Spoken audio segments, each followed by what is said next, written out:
for your build. Just like anything else, you can't skip on your valves. Your valves are pretty much brain of the system. They're what tells your truck to go up and down. I can't really tell you what valve to use. I can tell you some brands, but as far as what valve is right for your build, you're going to have to make that assessment with the information I'm about to give you. There's different types of valve. You have what we're going to call OG valve. There's 1/2 inch, there's 3/8, there's even 1/4 inch. If you're wanting your truck to go fast up, fast down, maybe even do a little bit of hopping, what you want to run is the OG valves and 1/2 inch. Usually the different size of solenoids, which is what's on top, means it's a bigger, stronger valve. These are both 1/2 inch valves, but this is a GS Extreme 450 and this is an ASCO, which is just 200 PSI. This will handle 450 PSI. This will handle 200. To run your OG valves, you want at least 6. This is kind of how the setup goes. You have 2 valves and a T. You have a fill valve and a dump valve. So you have an air line coming in from your tank. You hit this, the up switch, it opens this valve, goes out of the valve through the T, which goes to your bag.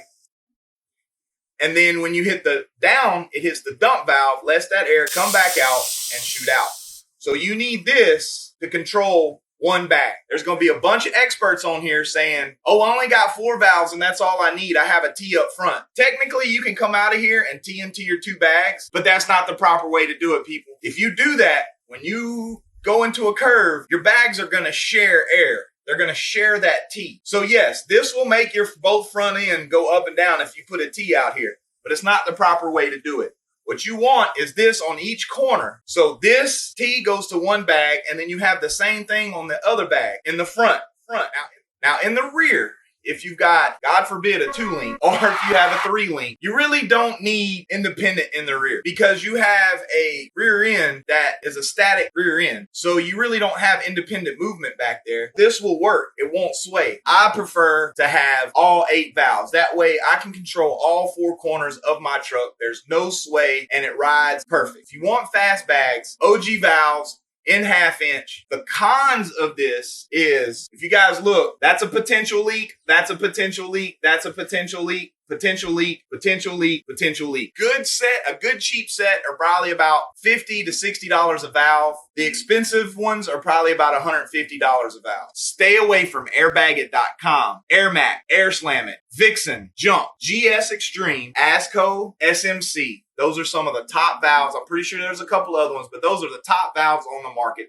They're relatively cheap. The expensive, real expensive part of this is going to be the fittings. If you guys have never bought air fittings, brass and stainless fittings are really, really expensive. All 4 corners, 8 valves with fittings and all is probably going to run you $350. Real simple to rebuild also. They're real simple to maintain. We're going to cover that in another video.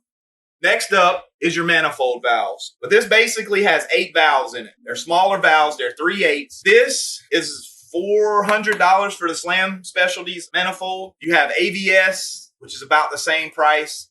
Chad, Chris, I think his is around the same price. All 3 of those are good brands. Basically, everything's in this unit. It's really simple to hook up.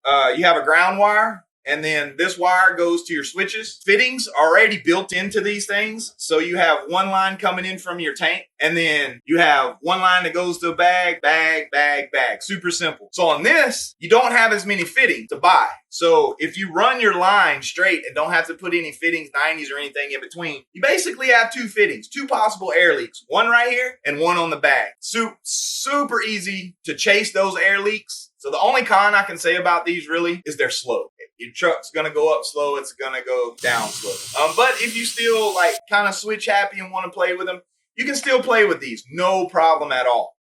If you're watching this channel and you're the guy out there saving up your pennies, out there busting your knuckles, trying to build your own ride, do me a favor and hit that button, because this is the channel you've been looking for. This is your new home. We're going to help you guys out. Now, what I have right here is an original Little Larry's 4-plate. They do not make these anymore. If you see these online for any price, buy them. Make sure it says Little Larry's 4-plate, not Air Jacks. Air Jacks is a Chinese junk knockoff of this. Let's go over some pros and cons. Pros are, there's no electronics to run. This is your switch box and everything. You got a line coming in from your tank, 4 lines going to bags, exhaust line, and then you have your 4 ports for your gauges. What it is in here is this. It's basically 2 pistons that are sitting like this. When you push up or down, it opens that piston. But one of the cool things about this is if you barely crack this valve open, it's going to go slow if you want it to go slow.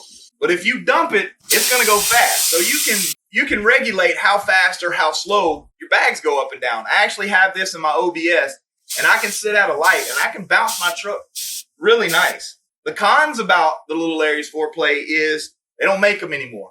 So you have to find somebody online who has them.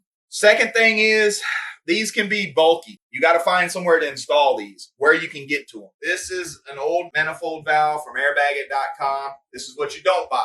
Style manifold valve that I don't have up here. And it's honestly because it's kind of out of my price range right now. The Airlift 3P or 3H. It is a manifold valve. It's about $1,200 to $1,600 depending on which version you get. If you got that kind of money to throw at your build, more power to you. If you are a person that wants to get in your vehicle, hit the key, and it raise up and you take off, and when you get to where you're at, you kill it and it drops down, Airlift is the one for you. So valves, pick the right one for your application. Get out there, build your ride.